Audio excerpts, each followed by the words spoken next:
Not read my book. Okay. Well, there's a number on here. I just want to make a comment about that. My wife just had her knee replaced. I read that book in about a half hour, and her knee replacement took time, that same amount of time. Took her a change of tire. It was a good book. Well, I know my time is short here, so I'm just going to skip a little bit. And the book didn't cost as much as the knee replacement. In the next chapter, I talk about money, and I mean literally the difference between the two types of money. We have commodity money and we have fiat money. And commodity money is what the old-timers here would remember, the gold coins, the gold standard. That means money that can be used as exchange purposes for goods and services, or it in and of itself has intrinsic value. In the old days, rice would be considered commodity money, or cocoa, or gold, barley, and wheat. And I'm talking about centuries ago, not last century. Fiat money is what we have. It's just paper money.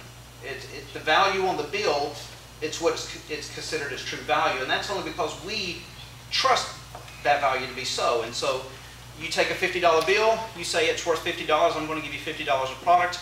Now that $50 means something to you. And so you'll go out and buy something with that $50. That fiat money, unlike commodity money, truly can depreciate just like that. I'll read you one. I don't have this off the top of my head, so some examples, talking about inflation, some examples of this include the Russian Federation, who in the early 1990s saw that its inflation rate topped 2,500%. In 1991, 40 Russian rubles traded for $1, but by 1997 it took 5,000 rubles to trade for $1. My favorite example is one in Germany in World War II. The highest mark they had in World War I was a 50,000 mark. By 1923, they had a 4.3 trillion mark. And it took, they had a 100 trillion mark. And it took 4.3 trillion marks to equal $1 US.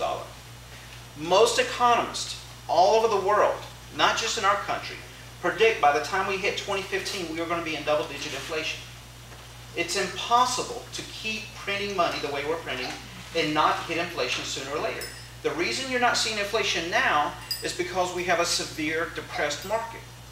But as soon as another country starts to, market begins to rise and begin to grow, we will see that inflation hit America, particularly because of interest, our interest payments.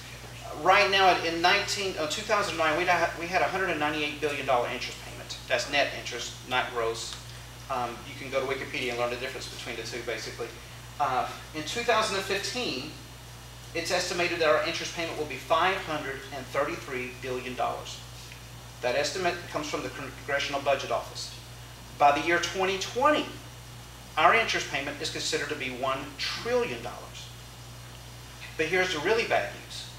That $1 trillion mark might come by the year 2015. We saw last week how China says they're going to raise their interest rate to us. If the interest rates across the board on all of our debt went up by 4%, our interest payment in 4 years will be $1 trillion. There is nothing, and I mean nothing, that I can personally think of. Sharia law, lost treaty, all of that pales in comparison to this. Because this gives them the power to do that. Because as soon as we lose our own currency, and there are over 410 banks that are now asking for an international currency, our own American banks. As soon as we lose our own currency, we lose our right to liberty. I mean, all you have to do is go study the European Union.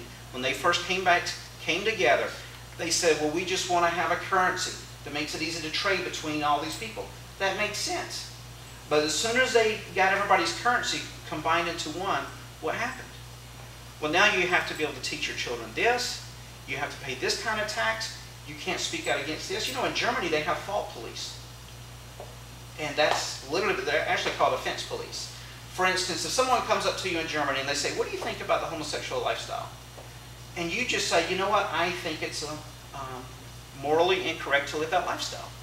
Well, if you have offended that person, they have the right to dial 911, have a special police officer come, who will ask what the problem was, and they will say, well, this person offended me because they said they think my lifestyle is incorrect.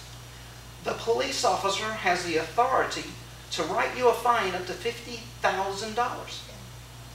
We're the last country out of the top 10 industrialized nations right now that can say homosexuality is an incorrect lifestyle to live and not be punished or fined by it. You can't do it in Canada. You can't do it in the UK. You can't do it in Holland. You can't do it in Sweden. And so we see that because a lot of those countries over there have given up their rights to their own currency, they've given up the rights to their liberty. And that's what the heart of this book speaks to. Even though I didn't get into it, because I had to keep it to 64 pages, because before I ended up going to be 200 or 300 or 400 pages, and I was missing the mark. So in doing this, in creating this, I want to showcase to America that keeping the dollar strong is directly tied to us keeping our liberty. Because right now there's a growing international consensus or desire to have a one currency. And why in the world would we want to give up our money to put it into the hat with countries that every 70 years they replace their government? Every single one of them.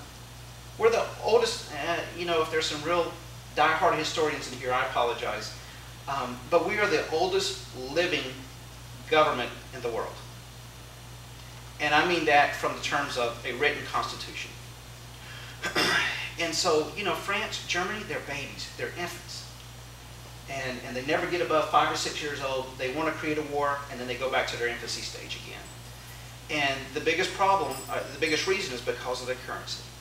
And if you get into it and you study it, you'll see that the European Union countries right now, their model of their debt, their interest rate, interest payments models exactly to where they were right before World War II and World War I. They're just not learning. And I hope we do. I think you'll find this interesting. So I'll talk about it. Professor Kurthauser from the Hoover Institute, I believe, he did a study in 1996. And this will help you understand trickle-down economics and why Reagan was right.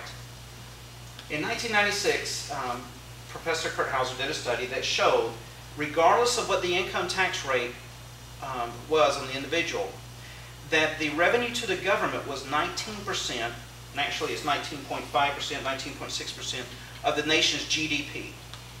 So the highest tax rate we've ever had in our nation, if you don't know this, this will really scare you, was 92%. And when Reagan came in, it was at 70%. And there's a line here in the book showing from 1950 to through 2005, and it shows the different top income tax brackets. Well, you will see it going up and down. But right there in the mean average is 19.6%. So why does this matter to you and I? Well, the example I give is this. If each of you, if 10 people have $100 and they go eat at a restaurant, and then the government comes in and they take 30% of that through taxes. Well, now you have $700 to go eat at a restaurant combined instead of $1,000. So when you go to the restaurant owner has to raise prices or reduce labor. Well, they're not going to raise prices because his customers still only have $700. So what are they going to do? They're going to reduce labor. So even though the government increased the taxes, increased the revenue temporarily on everyone, the trickle-down effect of it is this. That when I go to the restaurant and say, look, I only have $70 to spend now, then the owner says, you know what, I don't need 3 of these employees. So now the government's not only getting the taxes off of those 3 employees, they're having to pay unemployment insurance for them. And so what happens is that you'll always see a trickle down. If taxes are decreased across the board, you'll see GDP rise, as we saw under Reagan. And it's just fact-based. Under Reagan, he created 17 million new jobs. The revenue to the government grew by billions and billions of dollars. And even during his time period, you will still see the average of 19.5% of revenue to the federal government. So the true way to raise revenue to the federal government is to increase GDP.